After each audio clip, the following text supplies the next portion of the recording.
We succeeded in what we set out to do in Afghanistan over a decade ago. Then we stayed for another decade. It was time to end this war. Tom O'Connor. Tom, you'll have been listening into that with interest. Some of what President Biden said, you'd think that the last 20 years had been a success. Well, I suppose it's been anything but. Your reaction?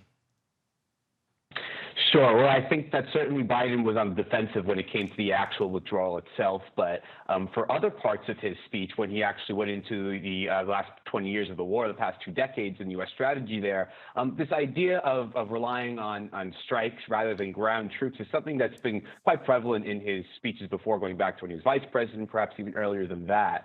So I think that, the 2 main things I took away from that were the 2 points he brought up, the 2 lessons, essentially, that he believed the U.S. had to learn, was the idea of staying focused on clear missions and not going astray, and also, of course, focusing on U.S. national security interests. And he essentially, what he did was he announced the end of nation building in U.S. military missions. Now, we've heard some of that language before, especially from his predecessor, Trump. So it'll be interesting to see if Biden is really ushering in that new era with the end of this war in Afghanistan. And look, beyond Afghanistan, Tom, I mean, enemies and allies alike are suggesting that this has really shown the US to be diminished in the eyes of the world and increasingly inward-looking. To what extent would you agree with that?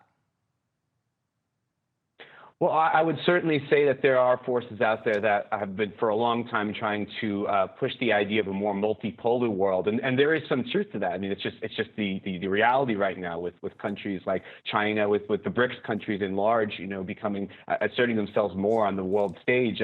At the same time, the U.S. does itself a disservice if it looks at itself as infallible, completely unable to admit its own mistakes. And there's 2 sides to this. One would say that the U.S.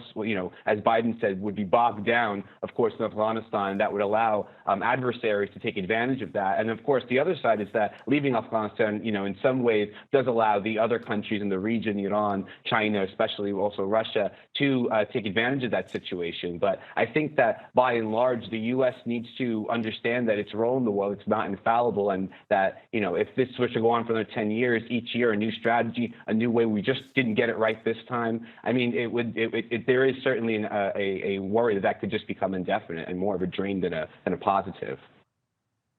Okay, Tom, thank you very much indeed. That was Tom O'Connor joining us from New York State, Senior Foreign Policy Writer at Newsweek.